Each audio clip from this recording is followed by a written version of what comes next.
Hello all, welcome to story world. నేను రిజ్వానా. బాలరాజు అడవిలో దేవదూత అని చెప్పుకునే వృద్ధ సన్యాసిని కలుసుకుంటాడు. మన బాలరాజు హెన్రీ కొడుకని తెలుసుకొని వృద్ధ సన్యాసి తనను చంపడానికి ప్రయత్నిస్తాడు. కానీ అదే సమయంలో మైల్స్ హెండెన్ బాలరాజును వెతుకుతూ ఆ వృద్ధుని పూరి గుడిసె దగ్గరకు వస్తాడు. కానీ వృద్ధుడు మైల్స్ హెండెన్ను మోసం చేస్తాడు. బాలరాజు అక్కడకు రాలేదని అబద్ధం చెప్పి తప్పుదోవ పట్టిస్తాడు. చివరకు బాలరాజు మళ్ళీ జాన్ కాంటీ హ్యూగోలకు దొరుకుతాడు. హ్యూగోతో ద్వంద్వ యుద్ధంలో మన బాలరాజు గెలుస్తాడు. దొంగల ముఠా నాయకుడు బాలరాజు శౌర్యాన్ని మెచ్చి అతనికి ఆంగ్ల కేసరి అనే బిరుదు ఇస్తాడు. హ్యూగో బాలరాజుపై పగబడతాడు. 2 ఉపాయాలు ఆలోచిస్తాడు బాలరాజును చిక్కుల్లో పడేయడానికి. చివరికి 2వ ఉపాయంతో బాలరాజును రక్షక భటులకు పట్టుబడేటట్టు చేస్తాడు. ఇంతవరకైతే విన్నాం కదా, ఇక కథలోకి వెళ్దాం. అవును, నువ్వన్నది నిజం.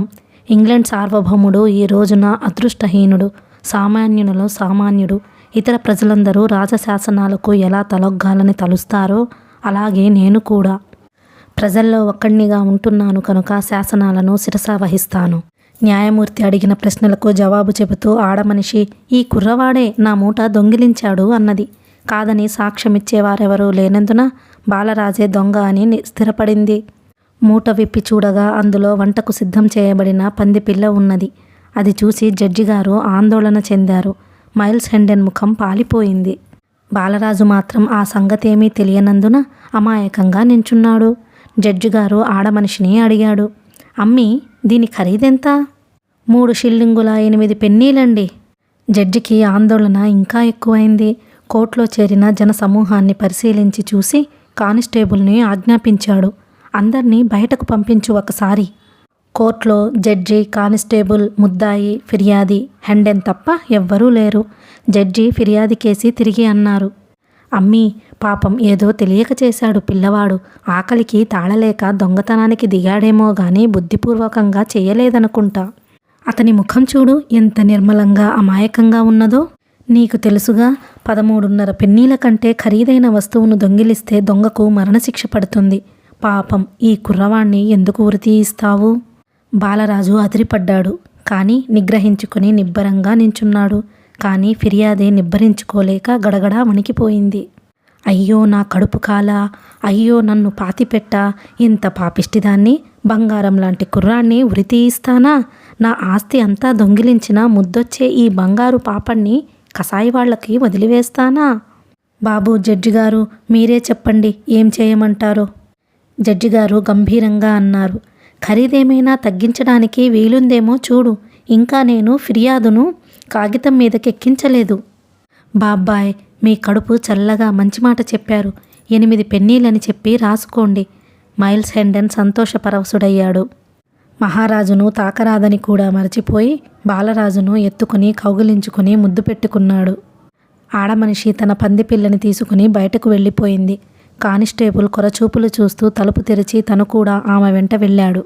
జడ్జిగారు ఫిర్యాదును కాగితం మీద రాసుకుంటున్నారు. కానిస్టేబుల్ అవతలకెందుకెళ్ళాడో కనిపెట్టాలని మైల్స్ హెండెన్ కూడా కోర్టులో నుంచి నడిచాడు నిశ్శబ్దంగా.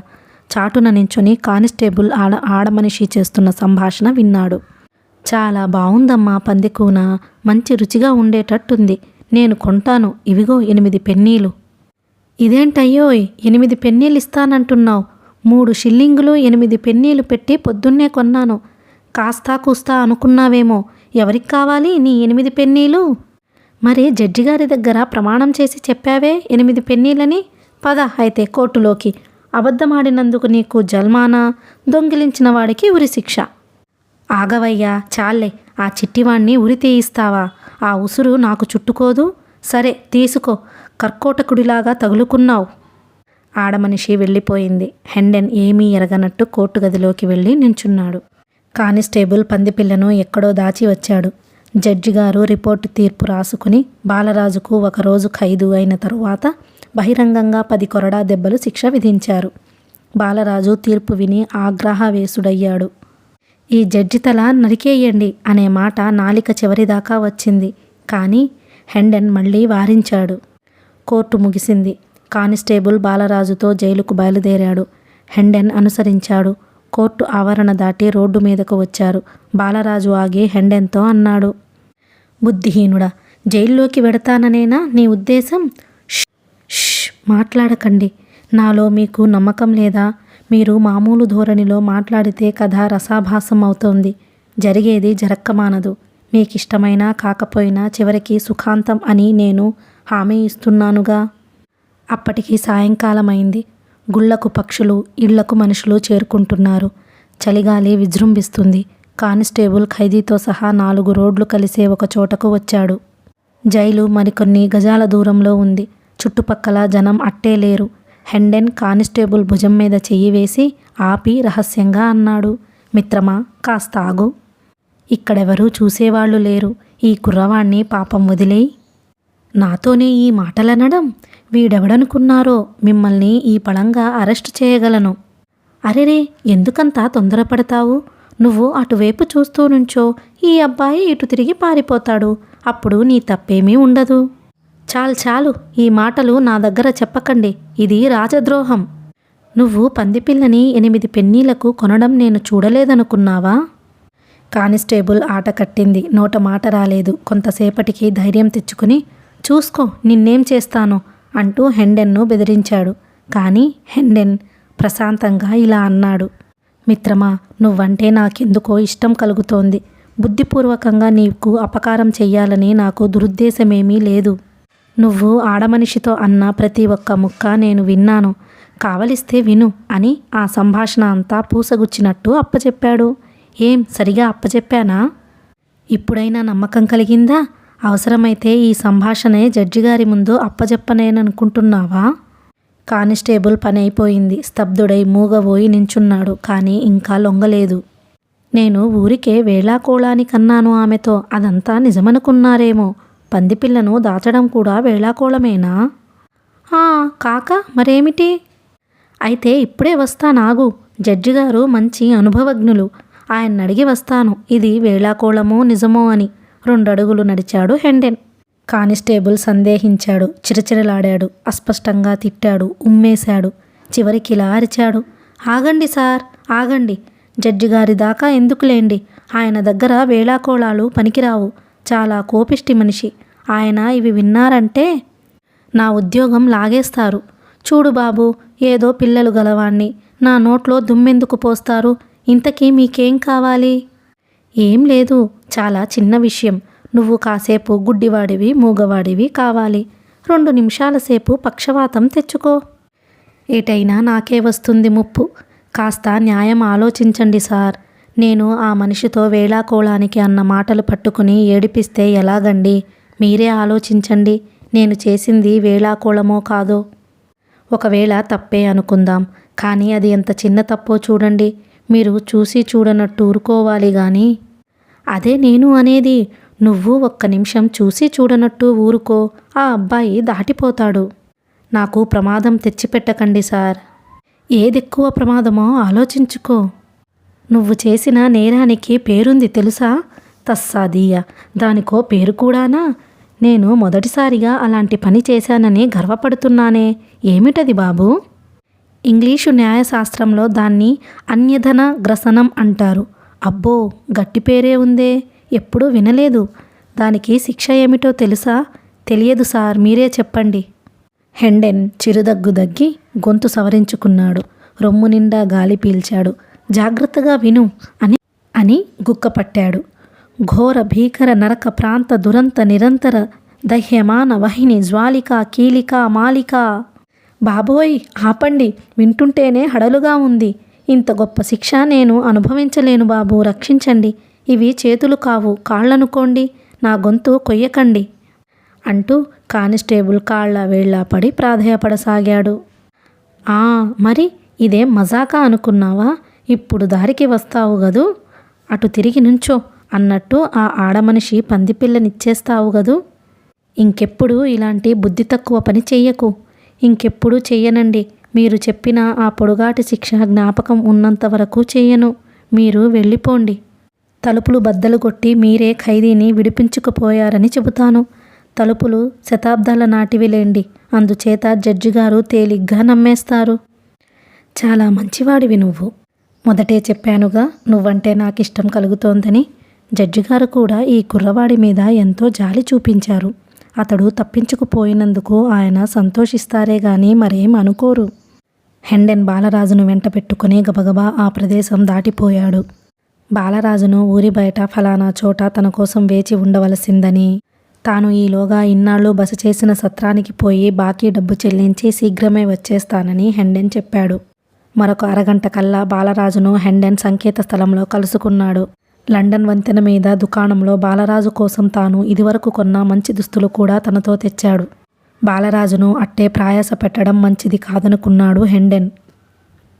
ప్రయాణపు బడలిక, వేళపట్టున భోజనం, నిద్ర లేకపోవడం మొదలైన వాటితో అతని ఆరోగ్యం ఇంకా చెడిపోవచ్చు. విశ్రాంతి వల్ల అతని మనస్సు కాస్త కుదుట పడవచ్చు. ఎప్పటికైనా అతని ఉన్మాదం పోయి మామూలు మనిషి కాకపోతాడా అని హెండెన్ గంపెడాస పెట్టుకుని ఉన్నాడు. కనుక తన మటుకు తనకు ఇంటికి చేరుకోవాలని ఎంత తొందరగా ఉన్నప్పటికీ బాలరాజు ఆరోగ్యం దృష్ట్యా వీలైనన్ని మజిలీలు చేసుకుంటూ పోవడమే మంచిదని హెండెన్ భావించాడు. 10 మైళ్ళు దాటి వచ్చేసరికి ఒక గ్రామం తగిలింది. ఆ రాత్రికి అక్కడ ఆగి ఒక సత్రంలో బస చేశారు. భోజనాల సమయంలో పాత సంబంధాలు తిరిగి నెలకొల్పబడ్డాయి. బాలరాజు భోంచేస్తుండగా హెండెన్ కుర్చీ వెనుక చేతులు కట్టుకుని విధేయుడై నించున్నాడు. కావలసినవన్నీ అందించాడు. మంచం మీద పరుండబెట్టి శాలువలు కప్పాడు. తాను యథాప్రకారం తలుపు దగ్గర నేల మీద ముసుగు తన్ని పడుకున్నాడు. ఆ మరునాడు కులాసాగా కబుర్లు చెప్పుకుంటూ ప్రయాణం సాగించారు. తాము లండన్ వంతెన మీద విడిపోయినప్పటి నుంచి జరిగిన స్వానుభవాలు ఒకరికొకరు చెప్పుకున్నారు. హెండెన్ తాను బాలరాజు కోసం ఎక్కడెక్కడా వెతికి ఏ కష్టాలు పడింది చెప్పాడు. దేవదూత బాలరాజును చూపిస్తానని తనకు అడవంతా తిప్పాడు. చివరికి మళ్లీ పాకా వద్దకే తీసుకువచ్చాడు. తరువాత లోపల పడక గదిలోకి వెళ్ళి చూసి బాలరాజు రాలేదని చెప్పాడు. ఆ రోజల్లా తాను అక్కడే బాలరాజు కోసం నిరీక్షిస్తూ గడిపాడు. చివరికి నిరాశ చేసుకుని మళ్ళీ అన్వేషణకు బయలుదేరాడు. కానీ మహారాజా, ఆ దేవదూత తమరు తిరిగి రాలేదని ఎంత విచారపడ్డాడనుకున్నారు అన్నాడు హెండెన్. అవును, ఎందుకు విచారపడడు? నన్ను కూడా స్వర్గానికి పంపించాలని చూశాడు అంటూ బాలరాజు తన కథంతా వినిపించాడు. అంతా విని హెండెన్, అరెరే, ఎంత తెలివి తక్కువ మూర్ఖుణ్ణి! ఆ దేవదూత పిచ్చివాడనుకున్నాను గాని ఇంత దుర్మార్గుడనుకోలేదు. లేకపోతే అప్పుడే వాణ్ణి ధ్వంసం చేసి స్వర్గానికి పంపేవాణ్ణి అని ఎంతో నొచ్చుకున్నాడు. ప్రయాణపు ఆఖరి రోజున హెండెన్ ఉత్సాహం రెచ్చిపోయింది. నోరు ఒక్క క్షణం ఊరుకోలేదు. తన వృద్ధ జనకుని గురించి, అన్న ఆర్థర్ గురించి, తన ప్రియురాలు ఎడిత్ని గురించి వాగుతూనే ఉన్నాడు. ఆ సంతోషంలో తనకు అపకారం చేసిన తమ్ముడు హ్యూని గురించి కూడా 2-3 మంచి మాటలన్నాడు. హెండెన్ హాలుకు తాను వెళ్ళగానే అందరూ ఆనందాతిరేకంలో మూర్ఛపోతారన్నాడు. పెద్ద పెద్ద ఉత్సవాలు జరుగుతాయన్నాడు. వాళ్ళు ప్రయాణం చేస్తున్న ప్రాంతం మనోహర దృశ్యాలతో కన్నుల పండుగగా ఉన్నది. విశాలమైన ఆ రోడ్డు కిరువైపులా పచ్చని పంటచేలు, చెట్లు, చేమలు ఉన్నాయి. అక్కడక్కడ కాయగూరల తోటలు, పళ్ళ తోటలు ఎదురయ్యాయి. ఒక్కొక్క చోట ఒక మాదిరి ఎత్తైన గుట్టలు కనిపించేవి. ఇక హెండెన్ గ్రామం దగ్గరికి వస్తుందనగానే మైల్స్ హెండెన్ ఉండబట్టలేక గుట్టల మీదకి ఎక్కి తమ ఊరు, తమ గృహం కనిపిస్తాయేమోనని పరిశీలించేవాడు. చివరికి ఒక గుట్ట మీద నుంచి అతని గ్రామం కనిపించింది. సంతోషంగా అరిచాడు. అదుగో మహారాజా, అదే మా ఊరు హెండెన్. అదుగో మా ఇల్లు, ఎంత ఎత్తైన గోపురాలో చూడండి. అది మా తండ్రి గారి ఉద్యానవనం. ఆహా, ఇప్పుడు మీకు తెలుస్తుంది వైభవ విలాసాలంటే ఏమిటో. మా ఇంట్లో 70 గదులున్నాయి. 27 పరిచారికులున్నారు. ఎంత గొప్ప ఆలోచించండి. ఉరికించండి మీ గార్ధవ రాజాన్ని. అట్టే దూరంలో లేదు. వాహనాలను నానా అవస్థ పెట్టి పరిగెత్తించారు. అయినా గ్రామం చేరుకునేసరికి మధ్యాహ్నం 3 గంటలు దాటింది. ఊళ్ళో ప్రవేశించారు. ఇదే మా చర్చి, అది సత్రం, ఆ పైది మార్కెట్టు, ఇది వసంతోత్సవాలు జరిగే చోటు. ఏమీ మారలేదు సుమండి మా ఊరు. 10 ఏళ్ల కిందట ఎలా ఉండేదో ఇప్పుడు అలాగే ఉంది. మనుషులు మాత్రం కొద్దిగా మారారు. కొందరిని గుర్తుపట్టగలుగుతున్నాను గాని నన్నెవ్వరూ గుర్తుపట్టడం లేదు. ఈ 10 ఏళ్లలో నేను చాలా మారి ఉంటాను అంటూ వాగుతున్నాడు హెండెన్ దోవ పొడుగున. ఊరి చివరకు వచ్చారు. వంకర టింకరగా ఇరుకుగా ఉన్న ఒక సందులోకి వాహనాలు పోనిచ్చారు. ఒక 1/2 మైలు అలా పోగా ఒక పెద్ద గేటు కనిపించింది. గేటుకు 2 నిలువుల ఎత్తున్న స్తంభాలు, వాటి మీద సింహప్రతిమలు ఉన్నాయి. గేటు దాటి లోనికి ప్రవేశించగానే చక్కని పూలతోట, మధ్యలో బ్రహ్మాండమైన భవనం కనబడ్డాయి. ప్రస్తుతానికి వారి ప్రయాణం ముగిసింది. స్వాగతం మహారాజా, హెండెన్ హాలుకు హృదయపూర్వకంగా ఆహ్వానిస్తున్నాను మిమ్ము. ఈరోజు ఎంత సుదినం. మా తండ్రి, అన్న, ఎడిత్ నన్ను చూసి ఎంత సంతోషిస్తారో చెప్పలేను. రాజా, నా బంధువులు నేను వచ్చిన సంతోషంలో తమరిని గమనించకపోవచ్చు. అంత మాత్రాన మిమ్ము గౌరవించలేదని చిన్నబుచ్చుకోవద్దు. ప్రథమ సంతోషం అయిపోగానే వారు మిమ్ము గౌరవించడమే కాదు, నేను మిమ్మెంత ప్రేమిస్తున్నానో తెలిస్తే వారు కూడా నెత్తినెక్కించుకుంటారు. పువ్వుల్లో పెట్టి పూజించగలరు కూడాను. హెండెన్ గుర్రం దిగి బాలరాజును గాడిద మీద నుంచి దించాడు. బాలరాజును పొదివి పట్టుకుని 4 అంగల్లో భవన సోపానాలు ఎక్కాడు. ఇంకో 4 అంగల్లో విశాలమైన ఒక హాల్లో ప్రవేశించారు. బాలరాజును ఒక ఆసనం మీద కూర్చుండబెట్టి హాలుకు చివర వ్రాతబల్ల ముందు కూర్చుని ఏదో రాసుకుంటున్న యువకుని వద్దకు పరిగెత్తాడు. హ్యూ హ్యూ హ్యూ, నేను వచ్చాను. రాతమ్ముడా, నన్ను కౌగిలించుకో. ఏరి నాన్నగారేరి? ముందు ఆయన కరస్పర్శ చేస్తే గాని నాకు తృప్తి లేదు. ఏరి ఎక్కడా? కానీ హ్యూ తలెత్తి చూసి విస్మితుడై వెనక్కి తగ్గాడు. కొన్ని క్షణాలు మైల్స్ని తదేకంగా పరీక్షగా చూశాడు. కనుబొమ్మలు చిట్లించి ఎవరోయ్ నువ్వు అన్నట్లు చూశాడు. తుదకిలా అన్నాడు, నీకు మతి భ్రమించినట్టుంది నూతనుడా. పాపం చాలా కష్టాలు పడినట్టున్నావు. నీ వాలకం దుస్తులో చూస్తే అలాగే అనిపిస్తుంది. పాపం, నన్నెవరనుకున్నావు? నువ్వెవరివో నేను గుర్తుపట్టలేదనా నీ ఉద్దేశం?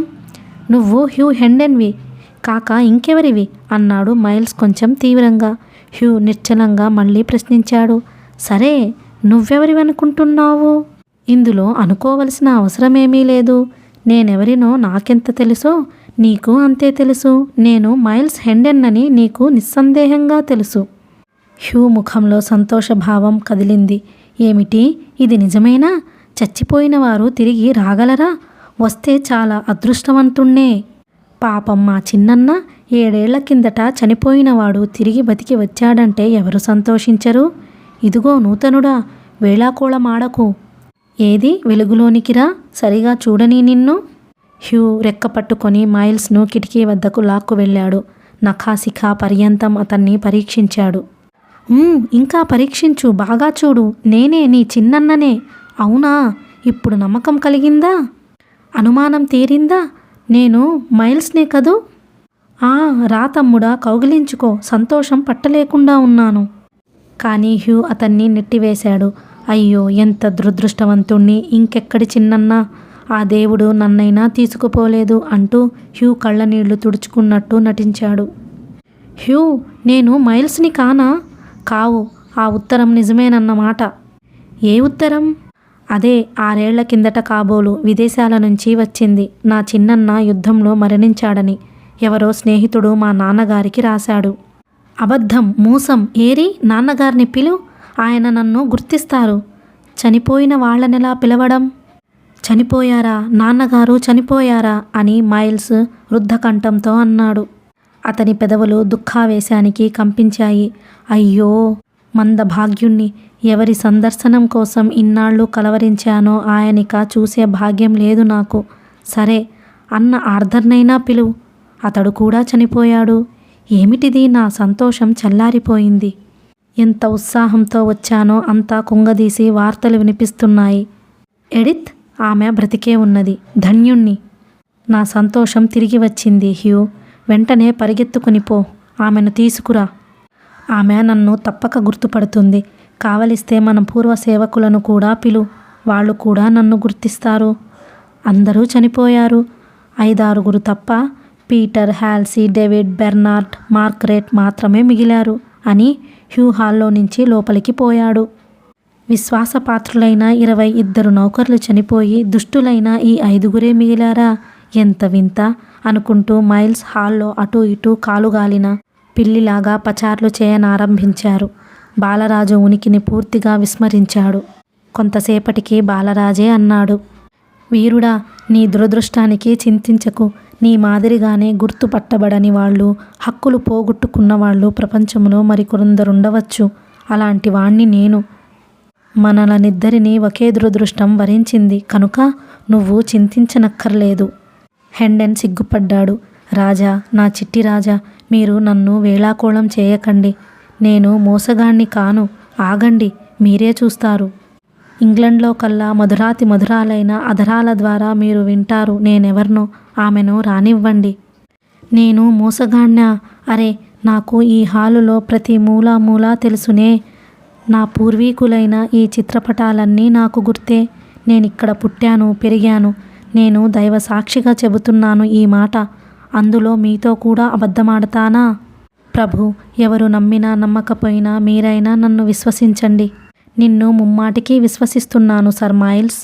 మీకు సర్వదా కృతజ్ఞుణ్ణి అన్నాడు మైల్స్. బాలరాజు అమాయకత్వం అతని హృదయాన్ని ముల్లులాగా తాకింది. కానీ బాలరాజు వెంటనే ప్రశ్నించాడు. సర్ మైల్స్, మరి నువ్వు నన్ను విశ్వసిస్తావా? దొంగతనం చేసి పట్టుబడినట్టు మైల్స్ కంగారు పడ్డాడు. ఈ ప్రశ్నకు జవాబేమీ తోచలేదు. కానీ ఇంతలో హ్యూ వచ్చాడు. మైల్స్ జవాబివ్వకుండా తప్పించుకున్నాడు. హ్యూ వెనకాలే ఒక సుందరి వచ్చింది. ఆమె వెనుక నౌకర్లు వచ్చారు. సుందరి నేలనే చూస్తూ నడిచి వచ్చింది. తలెత్తకపోయినా ఆమె ముఖంలో ఏదో చెప్పలేని విచారం గూడు కట్టుకున్నట్టు కనిపిస్తోంది. ఆమెను చూడగానే మైల్స్ ముందుకు అడుగువేసి, ఎడిత్ ప్రియా, హృదయేశ్వరి అన్నాడు. హ్యూ అతన్ని వెనక్కి నెట్టి, అతన్ని చూడు, గుర్తుపట్టగలవేమో అన్నాడు. మైల్స్ కంఠం వినగానే సుందరి ఉలికిపడింది. బుగ్గలు ఎర్రబడ్డాయి, పెదవులు వణికాయి. మెల్లిగా తలెత్తింది. భయపడిన లేడి కూనవలే బిత్తర చూపులు చూసింది. క్రమంగా ముఖం పాలిపోయింది. నూతిలోంచి మాట్లాడినట్లు అతన్ని నేనెరుగను అని గిరుక్కున మరలి వచ్చిన దారినే వెళ్ళిపోయింది. కానీ ఏడుపును దిగమింగుతున్నట్టు ఆమె మూలగడం స్పష్టంగా వినిపించింది. మైల్స్ పిడుగుపడిన వాడివలే ఒక కుర్చీలో కూలబడి ముఖం 2 చేతులా కప్పుకున్నాడు. నౌకర్లను హ్యూ అడిగాడు. అతన్ని చూశారుగా, మీరెవరైనా ఎరుగుదురా అతన్ని? నౌకర్లు ఒక్కొక్కరే తలలు అడ్డంగా ఊపారు. నౌకర్లు కూడా నిన్నెరుగరు నూతనుడా. బహుశా నువ్వు పొరపడి ఉంటావు. నా భార్య కూడా నిన్నెరుగనన్నది. చూశావు గదా? నీ భార్య? ఎవరో తన పీక నులుముతున్నట్టు తన కంఠం 2 చేతులా పట్టుకున్నాడు మైల్స్. ఓరి గోముఖ వ్యాఘ్రమా, నువ్వు నా ప్రియురాలిని కూడా అపహరించావా? అది ఇప్పుడు అర్థమైంది. ఆ దొంగ ఉత్తరం నేను చనిపోయినట్టు వ్రాసిన దాన్ని నువ్వే సృష్టించావు. ఆ తరువాత ఎడుత్తునే పెళ్లి చేసుకుని ఆమె ఆస్తిని కూడా సంగ్రహించావు. ఛీ కుక్క, అవతలికి పో. నా కళ్ళ ఎదుట నిలువకు, లేకపోతే నీలాంటి విశ్వాసఘాతకుడి రక్తంతో నా కత్తిని మలినం చేసుకోవలసి వస్తోంది. హ్యూ ముఖం కందగడ్డలా ఎర్రబడింది. అవమానంతో కాళ్ళు నిలదొక్కుకోలేకపోయాడు. ఈ మోసగాణ్ణి బంధించండి అని సేవకులకు ఆజ్ఞాపించాడు. వాళ్ళు సందేహించారు. ఒకడన్నాడు, అతని వద్ద ఆయుధం ఉంది సర్ హ్యూ. మా దగ్గర ఏమీ లేదు. ఆయుధం ఉన్నదా? ఉంటేనేం, మీరిందరున్నారు, పట్టుకోలేరు? చూస్తారేం, మీద పడండి. కానీ మైల్స్ కత్తి దూసి ఝుళిపించాడు. విశ్వాసహీనులారా, నన్ను మీరు బాల్యం నుంచి ఎరుగుదురు. నా చేతిలో కత్తి ఉంటే ఎదుటివాడికెంత ప్రమాదమో మీకు బాగా తెలుసు. చేవ ఉంటే ముందుకు రండి అని హెచ్చరించాడు. నౌకర్లు తమకు చేవలేదన్నట్టు వెనక్కు తగ్గారు. ఛీ పిరికి పందల్లారా, పోండి, కత్తులు తెచ్చుకోండి. సింహద్వారం, బయట గేటు అన్నీ బంద్ చెయ్యండి. పోలీసుల కోసం ఒకణ్ణి పరిగెత్తించండి అని హ్యూ ఆజ్ఞాపించి మైల్స్ కేసి తిరిగి, నూతనుడా, నువ్వు పారిపోదామని ప్రయత్నించకు. అది నీకే మంచిది కాదు అన్నాడు. పారిపోవడమా? అది కల్లా. నువ్వేమీ బెంగపడకు. నీలాంటి అధమాధములకు జడిసి పారిపోయే ఘటం కాదిది. ఇక నుంచి హెండెన్ హాలుకు యావదాస్తికి అధిపతి మైల్స్ హెండెన్. అతడిక్కడ నుంచి ఒక్క అంగుళమైనా కదలడు. సందేహించనక్కర్లేదు నువ్వు. ఇంతసేపు బాలరాజు తనలో తాను దీర్ఘాలోన చేస్తున్నాడు. చివరికి తలెత్తి అన్నాడు, చాలా వింతగా ఉంది. ఎందుచేతనో అర్థం కావడం లేదు. లేదు ప్రభు, ఇందులో వింత ఏమీ లేదు. నేను హ్యూని చిన్నతనం నుంచి ఎరుగుదును. వాడి స్వభావమే అంతా. అతన్ని గూర్చి కాదు నేననేది. మరేమిటి? ఏమిటా వింత? మీరనేది బోధపడలేదు. మహారాజు ఏమయ్యారని ఎవరు అనుకోవడం లేదేమా అని. ఎందుకు, ఎవరు, ఏమిటి? అది కాదోయ్ సర్ మైల్స్. నేను కనిపించడం లేదని ప్రజలెవ్వరూ ఆందోళన పడడం లేదేమా అని అడుగుతున్నాను. నా ఆకారాన్ని వర్ణిస్తూ ప్రకటనలు చేయడం కానీ, దేశమంతటా అన్వేషణ కానీ ఏమీ జరగడం లేదు. నేను మాయమైపోవడం దేశానికి విచారకారణం కాదా? ఓ అదా, అవునవును ప్రభూ, విచిత్రంగానే ఉంది అని. పాపం, ఇతని మనసు ఇంకా ఆ దుస్వప్నాల వలలోనే చిక్కుకున్నది అని లోపల అనుకున్నాడు హెండెన్. సర్ మైల్స్, నాకొక ఉపాయం తట్టుతున్నది. దాంతో మనిద్దరి కష్టాలు గట్టెక్కగలవు. నేను లాటిన్, గ్రీకు, ఇంగ్లీషు భాషలలో శ్రీముఖం ఒకటి రాస్తాను. నువ్వు రేపు చీకటితో లేచి దాన్ని లండన్ తీసుకుపోవాలి. నా మేనమామ హెక్ఫర్డ్ ప్రభువుకు తప్ప మరెవరికీ ఇవ్వకూడదు. దాన్ని ఆయన చూడగానే నేనే రాశానని గుర్తుపడతాడు. నా కోసం మనుషులను వెంట పంపుతాడు. ప్రభు, నాదొక చిన్న విన్నపం. నా వారసత్వపు హక్కుల విషయంలో ఏదో ఒకటి తేలేదాకా మనం ఇక్కడే ఉండడం మంచిది. నా హక్కులు తిరిగి పొందినప్పుడు నాకు కాస్త పలుకుబడి కూడా ఉంటుంది. అప్పుడు మనమేది చేసినా చెల్లుతుంది. బాలరాజు రాజోచితంగా కోపం చూపిస్తూ అన్నాడు. మూర్ఖుడా, ఒక దేశం, ఒక రాజవంశం, ఒక సింహాసనం ప్రమాద పరిస్థితుల్లో పడినప్పుడు నీ వారసత్వం, నీ హక్కులు, నీ చిల్లర ఆస్తిపాస్తులు ఏ మూలకి? కానీ వెంటనే అంత తీవ్రంగా మాట్లాడినందుకు నొచ్చుకొని గొంతు తగ్గించాడు. నా ఆజ్ఞ పాలించు, భయపడకు సర్ మైల్స్. నేను నీ హక్కులను రక్షిస్తాను, నీకు న్యాయం చేస్తాను. నీ సేవకు, స్వామి భక్తికి నేను ప్రతిఫలం ముట్టజెబుతాను. బాలరాజు లేచి వ్రాతబల్ల వద్దకు వెళ్ళి కాగితం, కలం తీసుకుని రాయసాగాడు. మైల్స్ అతని వంక వాత్సల్యంతో చూస్తూ ఇలా అనుకున్నాడు. ఇదే చీకటి సమయమైతే ఈ మాటలు స్వయంగా మహారాజే అన్నారని భ్రమించేవాణ్ణి. సందేహం లేదు, ఈ బాలుడు ఈ ట్రిక్కు ఎక్కడ నేర్చుకున్నాడో గాని కోపం వచ్చినప్పుడు నిజమైన రాజు వలె పిడుగులు వర్షిస్తాడు. చూడు, ఆ బల్ల వద్ద కూర్చొని ఎలా పిచ్చి గీతలు గిలుకుతున్నాడో. అదంతా లాటిన్, గ్రీకు అనే అతని భావన. రేపు ఉదయం ఏయో మాయమాటలు చెప్పి నమ్మించకపోతే నన్ను లండన్కు తరిమేదాకా ఊరుకోడు. మైల్స్ ఆలోచనలు అప్పుడే జరిగిన సంఘటనపైకి పోయాయి. వాటిలో అతడు నిమగ్నుడై ఉండడం చేత బాలరాజు కాగితం మడిచి ఇవ్వడం, అది తీసుకొని తన జేబులో పెట్టుకోవడం కూడా హెండెన్కు జ్ఞాపకం లేదు. ఎంత విచిత్రమైన విషయం జరిగింది. కలలో కూడా ఇలా జరుగుతుందని అనుకోలేదు. కనీసం ఆమె అయినా నన్ను గుర్తిస్తుందనుకున్నాను. నా ముఖం, ఆకారం, కంఠం ఆమె తప్పక గుర్తించి ఉంటుంది. అయినా ఎరగనని ఎందుకన్నది? అబద్ధమాడుతోందా నా ఎడిత్? అది అసలు విషయం. బహుశా హ్యూ ఆమెను బెదిరించి ఉంటాడు. ఆమెను చూడగానే ఏదో గొప్ప భయంతో ఉన్నట్టు తోచింది. అతడే బెదిరించి ఎరుగనని అనిపించి ఉంటాడు. ఆమె నివతలకు పిలిచి అడుగుతాను. ఒంటరిగా అడిగితే నిజం చెప్పక మానదు. చిన్ననాటి విషయాలు, మేము కలిసి ఆడిన ఆటలు, పాడిన పాటలు జ్ఞాపకం చేస్తాను. ఆమె హృదయం చలించక మానదు. ఆమె స్వభావం నేనెరుగనా? నిష్కల్మషమైన స్వభావం ఆమెది. నన్ను మోసగిస్తుందా అనుకుంటూ లోపలి గదిలోకి అడుగు పెట్టబోయాడు. ఇంతలో తలుపులు తెరుచుకొని ఎడిత్ ఒంటరిగా వచ్చింది. ఆమె ముఖం ఇంకా పాలిపోయే ఉన్నది. ఇందాకటి వలనే విచార మేఘాలు ముఖం నిండా ఆవరించి ఉన్నాయి. అయినా ఆమె సౌందర్యం గాని, సహజ ఠీవీ గాని అణుమాత్రమైన మరుగుపడలేదు. మైల్స్ చేతులు చాచి ముందుకు వచ్చాడు. ఆమె దూరంగా తొలగి ఒక కుర్చీలో కూర్చొని ఇంకో కుర్చీలో కూర్చోమని సైగ చేసింది. పరాయివాణ్ణి చూసినట్టు ఆమె చూడడంతో అతని ఉత్సాహం చచ్చింది. కుర్చీలో కూలబడ్డాడు. ఎడిత్ అన్నది, మిమ్మల్ని హెచ్చరించి పోదామని వచ్చాను. ఇక్కడ మీరు ఆలసించడం అపాయకరం. మీరు పొరపాటున ఏదో భ్రాంతిలో పడ్డారు. ఆ భ్రాంతి తొలగించుకొనకపోతే మీకే చాలా చిక్కు. ఎడిత్ ఒక్క క్షణం సేపు మైల్స్ ముఖంలోకి లోతుగా చూసింది. మా చిన్నబావ పోలికలు మీకు కొన్ని ఉన్నాయి. అందుచేత మీరిక్కడ ఉండడం ఇంకా ఎక్కువ అపాయం. ఎడిత్, నేనే నీ చిన్నబావని. అది మీ విశ్వాసం. మీ విశ్వాసాన్ని నేను కాదనలేను. కానీ నేను హెచ్చరిస్తున్నాను. నా భర్త ఈ పరగణాలకు ఏకఛత్రాధిపతి. ఇక్కడి ప్రజల ప్రాణాలు ఆయన పిడికిలిలో ఉన్నాయి. మీలో మా చిన్నబావ పోలికలు లేకపోతే ఆయన మీ దారిన మిమ్ము పోనిచ్చేవారు. కానీ ఇప్పుడు ఆయన ఏం చేస్తారో నాకు బాగా తెలుసు. మిమ్ము మోసగాడుగా ప్రకటిస్తారు. అందరూ ఆ మాటనే ప్రతిధ్వనిస్తారు. మీరు నిజంగా మైల్స్ హెండెన్ అయినప్పటికీ ఆ సంగతి ఆయనకి ప్రజలకి కూడా తెలిసినప్పటికీ మీకు అపాయం తప్పదు. మీ తరపున వాదించే మనిషి ఉండడు. బాగా ఆలోచించుకోండి నే చెప్పేది. ఆలోచించుకున్నాను అన్నాడు మైల్స్ తీవ్ర స్వరంతో. ప్రేమించిన యువతి చేతనే ఎరుగనని అనిపించినవాడు ఇంకెంతకైనా చేయించగలడు. ఎడిత్ ముఖం ఎర్రబడింది. కళ్ళు నేలకు వాలిపోయాయి. కంఠం వణికింది. మీరు వెంటనే వెళ్ళిపోండి. నా భర్త మిమ్మల్ని నాశనం చేసేదాకా నిద్రపోరు. ఆయన నిర్దయుడు. నేను ఆయనకు బానిసను కనుక ఆయన స్వభావం ఎరుగుదును. మైల్స్, ఆర్థర్, మామ సర్ రిచర్డ్ అందరూ ఆయన బాధల నుంచి విముక్తి పొందారు. నేను మాత్రం దుఃఖం అనుభవించడానికి మిగిలాను.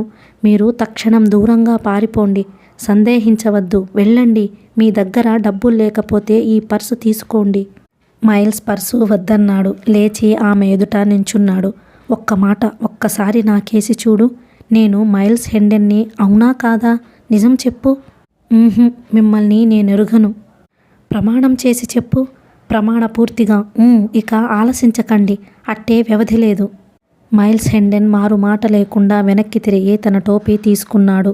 బాలరాజును వెంట పెట్టుకుని ద్వారాలన్నీ దాటి వీధిలోకి వచ్చాడు. వెంటనే అతన్ని ఆయుధాలు ధరించిన రక్షక భటులు చుట్టుముట్టారు. అతడు కత్తి తీయడానికైనా వ్యవధి లేకపోయింది. మైల్స్ను, బాలరాజును బంధించి రక్షక భటులు జైలుకు తీసుకొని పోయారు. జైల్లో గదులన్నీ కిక్కిరిసి ఉన్నాయి. అందుచేత మన మిత్రులిరువురిని ఒక పెద్ద గదిలో సంకెళ్ళేసి బంధించారు. అక్కడ వీరుగాక ఇంకో 20 మంది దాకా నేరస్తులు జోడాలుగా సంకెళ్ళు వేయబడి ఉన్నారు. వారిలో ఆడ, మగ, చిన్న, పెద్ద అన్ని రకాల వాళ్ళు ఉన్నారు. అలగా జనం మధ్య తనను ఇలా పడేసి తన రాచరికాన్ని అవమానించినందుకు బాలరాజు ఎంతైనా చిరచిరలాడాడు. కానీ హెండెన్ ఏదో ఆలోచనలో పడి అదో మాదిరిగా ఉన్నాడు. పాపం, ఎన్ని ఆశలు పెట్టుకొని ఇంటికి వచ్చాడు. ఇన్నేళ్ల ప్రవాస జీవితం తర్వాత తానింటికి వస్తే తన వాళ్ళు ఎంతో ఆనందిస్తారని ఆశించాడు. కానీ అందుకు విరుద్ధంగా ఇంట్లో నుంచి గెంటివేయబడ్డాడు. జైల్లో నీచ నేరస్తులతో పాటు కూలదోయబడ్డాడు. తానొకటి తలిస్తే దైవం మరొకటి తలిచాడు. మేఘధ్వని విని సంతోష పరవశురాలై నృత్యం చేయబోయిన నెమలికి నెత్తిమీద పిడుగుపడినట్టుంది తన పరిస్థితి. క్రమంగా అతని ఆలోచనలు సర్దుకొని ఒక దారికి వచ్చాయి. ఎడిత్ ప్రవర్తనను గురించి తలపోశాడు. అన్ని వైపుల నుంచి ఆమె వింత ధోరణిని పరిశీలించాడు. కానీ అతనికేమీ అర్థం కాలేదు. ఆమె తనను గుర్తించే ఉండాలని, వేరే కారణాల వల్ల ఎరుగనని అన్నదని నిర్ధారణ చేసుకున్నాడు. ఆమెను కసితీరా తిట్టేద్దామనుకున్నాడు. కానీ 10-15 ఏళ్ల నుంచి ఏ వ్యక్తిని తన హృదయంలో పూజాపీఠం మీద నిలిపి పూజిస్తూ వచ్చాడో ఆ వ్యక్తిపై ఒక్కసారిగా బురద పొలమడానికి సాహసించలేకపోయాడు. జైలు అధికారులు సప్లై చేసిన పాత కంబళ్ళు కప్పుకొని బాలరాజు, హెండెన్ ఎలాగో ఆ రాత్రి గడిపారు. తోటి ఖైదీలు కొందరు పహారా వాళ్లకు లంచాలిచ్చి సారా తెప్పించుకున్నారు. సారా ఫలితంగా బూతుపాటలు, తిట్లు, దొమ్మి, గలాట చెలరేగి జైలు మార్మోగిపోయింది. చివరికి సురాపాన మత్త చిత్తుడైన ఒక ఖైదీ మరొక ఖైదీని చిత్తుగా చావగొట్టడంతో ఆ రోజు గందరగోళం శిఖరాలందుకుంది. జైలు అధికారి స్వయంగా అడ్డం వచ్చి ఆ ఖైదీని ఉతికేదాకా కల్లోలం సర్దుకోలేదు. వాడికి మత్తు జారిపోవడంతో మిగతా ఖైదీలు కూడా మత్తు దిగి మామూలు లోకంలో పడ్డారు. ఆ తరువాత జైల్లో శాంతి భద్రతలు నెలకొన్నాయి. అంతా ముద్రు నిద్రపోయారు. దాదాపు వారం రోజులు ఇలాగే గడిచాయి. చెప్పుకోదగినంత మంచి సంఘటనలేమీ జరగలేదు. పగటిపూట ఊళ్ళో వాళ్ళు కొందరు హెండెన్ను చూసిపోదామని వచ్చేవారు. వీళ్ళందర్నీ మైల్స్ గుర్తుపట్టగలిగాడు. కానీ వాళ్ళు హ్యూ హెండెన్ పైన తమకు గల భక్తిని ప్రకటించడంలో ఒకరితో ఒకరు పోటీ పడ్డారు. మైల్స్ను గజదొంగని, మోసగాడని, రౌడీ వెధవని ఇష్టం వచ్చిన కూతలు కూశారు.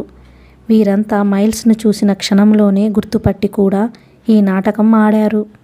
పగలు ఈ నాటకం, రాత్రిళ్ళు ఖైదీల దొమ్ములాట నాటకం. వాటితో బాలరాజు కొద్ది రోజుల్లో నిజంగా పిచ్చెక్కే స్థితికి వచ్చాడు. ఒక రోజున జైలు అధికారి ఒక ముసలివాడిని తీసుకువచ్చి, తాత, ఆ మోసగాడిక్కడే ఉన్నాడు, గుర్తుపట్టగలవేమో చూడు అన్నాడు. హెండెన్ తలెత్తి చూసి వృద్ధుణ్ణి గుర్తుపట్టాడు. బ్లెక్ ఆండ్రూస్ ఇంకా బతికే ఉన్నాడే. మా ఇంట్లో ఇతడు నేను పుట్టక ముందు నుంచి పనిచేశాడు. చాలా విశ్వాసపాత్రుడే ఆ రోజుల్లో. ఇప్పుడెవర్ని నమ్మశక్యం కాకుండా ఉంది. ఈ తాత కూడా నన్ను గుర్తిస్తాడు, కానీ అందరిలాగానే ఎరుగనని తిట్టి చక్కా పోతాడు అని హెండెన్ అనుకున్నాడు. తాత అందరికేసి పరకాయించి చూశాడు. ఇక్కడ దొంగ చచ్చిన వాళ్ళు తప్ప ఇంకెవరూ లేరే. మీరు చెప్పిన ఆ పుండాకోరు వెధవ ఏడి అని అడిగాడు. అధికారి భళ్ళున నవ్వి డోక్కున్నంత పని చేశాడు. అడుగో కనిపించడంలా ఆ జంతువు దున్నపోతులా మదమెక్కి పొగరుగా చూస్తున్నాడే వాడు. తాత దగ్గరకొచ్చి హెండెన్ను కళ్ళు చిట్లించుకొని పరీక్షగా చూశాడు. ఈ రౌడీయేనా? మైల్స్ హెండెన్ను నేను నా చేతులతో ఎత్తుకొని పెంచాను. ఆయన్ను నేను గుర్తుపట్టలేనా? వీడెవడో మోసగాడేనండయ్యా. రైట్, బాగా అన్నావు. నీ చూపు ఇంకా వాడి తగ్గల. వీడు నిజంగా దొంగే. నేను గనక సర్ హ్యూనైతే వీణ్ణి ఈ పాటికి డొక్కచించి డోలు కట్టించేవాణ్ణి. మంచి మాటన్నారు బాబు. నేనైతే ముక్కలు ముక్కలు కింద కోసి ఉప్పులో అద్దుకొని తినేసేవాణ్ణి అన్నాడు తాత. అధికారి మళ్ళీ భొళ్ళుమన్నాడు. కానీ నవ్వు దగ్గులోకి దిగడం చేత పొట్ట చేతో పట్టుకొని అవతలకు వెళ్ళిపోయాడు. అధికారి వెళ్ళగానే తాత మోకరించి మెల్లిగా అన్నాడు. మైల్స్ బాబు, మీరు వచ్చారని వినగానే నాకు ప్రాణం లేచి వచ్చింది. మిమ్మల్ని చూస్తే మళ్ళీ పెదబాబును చూసినట్టే ఉంది. మీరు యుద్ధాల్లో చచ్చిపోయారనే ఈ 5 ఏళ్ల నుంచి నమ్మాను. బాబూ, నేను ముసలివాణ్ణైపోయాను. మీ ఇంట్లో పని చాలించుకున్నాను. కానీ మీ ఉప్పు తిన్న విశ్వాసం నాలో చావలేదు. మీరు అనండి, ఈ బలంగా వెళ్ళి నిజం చాటేస్తాను. హ్యూ బాబు నన్ను ఉప్పు పాతర వేయించినా సరే. వద్దు తాత, దానివల్ల ఏ లాభం లేదు. పైగా నువ్వు నాశనమైపోతావు. నువ్వైనా నన్ను గుర్తుపట్టి 2 మంచి మాటలాడావు. అదే చాలు నాకు. మానవ జాతిలోనూ నాకు నమ్మకం పోతుందేమోననిపించింది. నువ్వు మళ్ళీ ఆ నమ్మకాన్ని ఉద్ధరించావు అని కృతజ్ఞతతో అన్నాడు మైల్స్. తాత ఆ పిమ్మట రోజు కనీసం 2 సార్లైనా వచ్చి మైల్స్ను చూసిపోతూ ఉండేవాడు. మోసగాన్ని తిట్టడానికనే వంకతో వచ్చేవాడు. వచ్చినప్పుడల్లా చాటుగా కాస్త డబ్బో మంచి మంచి తినుబండరాలో తెచ్చి ఇచ్చేవాడు. ఆ తినుబండరాలను మైల్స్ బాలరాజుకిచ్చేవాడు. జైల్లో ఖైదీలకు పెట్టే పురుగుల కూడు తినవలసి వస్తే బాలరాజు ఎప్పుడో హతమారిపోయేవాడు. ఇప్పటికే తిండి సరిగా అమరక చిక్కి సగమైపోయాడు. తాత ఇంకో విధంగా కూడా సహాయపడ్డాడు. ఈ 10 ఏళ్లలోనూ జరిగిన చరిత్ర యావత్తూ కాస్తా చొప్పున నివేదించాడు. మిగతా వాళ్లకు వినబడేటట్టు గొంతెత్తి తిడుతూనే మధ్య మధ్య సమాచారమంతా తెలియజేశాడు. ఆ చరిత్ర ఇది. మైల్స్ అన్న ఆర్థర్ చనిపోయి 5 ఏళ్లయింది. ఆర్థర్ పోవడం, మైల్స్ తిరిగి రాకపోవడం చూసి సర్ రిచర్డ్ మనోవ్యాధితో మంచమెక్కారు. ఎడిత్ను హ్యూకిచ్చి పెళ్లి చేసి మరీ చనిపోవాలని ఆయన కోరిక. మైల్స్ చనిపోయినట్టు దొంగుత్తరం రాగానే ఆయన వ్యాధి ముదిరింది. తర్వాత పెళ్లి చేసుకోవాలని ఒత్తిడి చేశారు. కానీ ఎడిత్ మైల్స్ ఇంకా వస్తాడు అని నిరీక్షిస్తూ ఇంతకాలము వాయిదా వేసింది. మైల్స్ చనిపోయినట్టు తెలియగానే మామ బలవంతానికి లొంగిపోయి పెళ్లికి ఒప్పుకుంది. పెళ్లి సర్ రిచర్డ్ మరణశయ్య వద్దనే జరిగింది. ఆ తరువాత హ్యూ దగ్గర కొన్ని కాగితాలు చూసి మైల్స్ మరణించినట్టు వచ్చిన ఉత్తరం దొంగ ఉత్తరమని ఎడిత్ కనుక్కుంది. ఆ సంగతి ఆమె బయట పెడుతుందేమోనని హ్యూ ఆమెను ఎంతో హింసించి లొంగదీసుకున్నాడు. తండ్రి పోయిన తరువాత హ్యూ మరీ రాక్షసుడైపోయాడు. భార్యను, నౌకర్లను, ప్రజలందరినీ హింసించసాగాడు. తాత చెప్పిన విశేషాల్లో కొన్నిటిని బాలరాజు కూడా శ్రద్ధగా ఆలకించాడు. కొత్త రాజుకు పిచ్చెక్కిందని పుకారుగా ఉంది. కానీ నేను చెప్పానని ఎవరితోనూ చెప్పకండి. ఈ విషయం గూర్చి నోరెత్తితే ఉరిశిక్ష పడుతుంది. రాజుకు పిచ్చి ఎక్కలేదు, ఏమీ లేదు. కనుక నీకు అనవసరమైన విషయాల్లో జోక్యం చేసుకోకు. ఇంకేదైనా మాట్లాడు అని బాలరాజు కుపితుడై అన్నాడు. ఏమిటి ఈ అబ్బాయి అంటాడు అని తాత బాలరాజు వంక విస్తుపోయి చూస్తూ అడిగాడు. హెండెన్ కనుసన్న చేశాడు. దాంతో తాత మళ్ళీ ప్రశ్నించకుండా సంభాషణ సాగించాడు. చనిపోయిన రాజుగారిని 1-2 రోజుల్లో విండర్స్లో ఖననం చేస్తారట. కొత్త రాజుకు వచ్చే 20వ తారీఖున పట్టాభిషేకం చేస్తారుట. ముందు కొత్త రాజును వెతికి పట్టుకోవాలిగా. అది వాళ్ళు జాగ్రత్త పడవలసిన విషయం. నేను నా జాగ్రత్తలో ఉంటాను అని గొనిగాడు బాలరాజు. తాత ఏదో అనబోయాడు. కానీ హెండెన్ కనుసన్న చూసి మళ్ళీ కబుర్లలో పడ్డాడు. సర్ హ్యూ పట్టాభిషేకానికి వెడుతారట. రక్షక ప్రభువు దగ్గర ఆయనకు చాలా పలుకుబడి ఉందిట. అందుచేత సరగా వెళ్ళి ప్రభువుగా తిరిగి రాగలననే ధీమాతో ఉన్నాడు సర్ హ్యూ. రక్షక ప్రభువు ఎవరు? అడిగాడు బాలరాజు. సొమర్సెట్ ప్రభువే. ఎవరాతడు? ఎవరా? ఒక్కరే ఉన్నారు అలాంటి వారు. పాతరాణి జెన్ సెమూర్ సోదరుడు హెడ్ఫర్డ్ ప్రభువు. బాలరాజుకు కోపం హెచ్చుతోంది. ఆయన ఎప్పటినుంచి రక్షక ప్రభువయ్యాడు? జనవరి ఆఖరి తేదీ నుంచి. ఆ పదవి ఎవరిచ్చారాయనకి? ఆయనంతటా ఆయనే. మంత్రివర్గం ఒప్పుకుంది. రాజుగారు అన్నారు. ఏ రాజుగారు అని గర్జించాడు బాలరాజు. ఏ రాజుగారో చెప్పు. ఏ రాజుగారా? ఈ అబ్బాయి పిచ్చివాడు కాదు గదా. మనకున్న రాజుగారు ఒక్కరే, 6వ ఎడ్వర్డ్ రాజుగారు.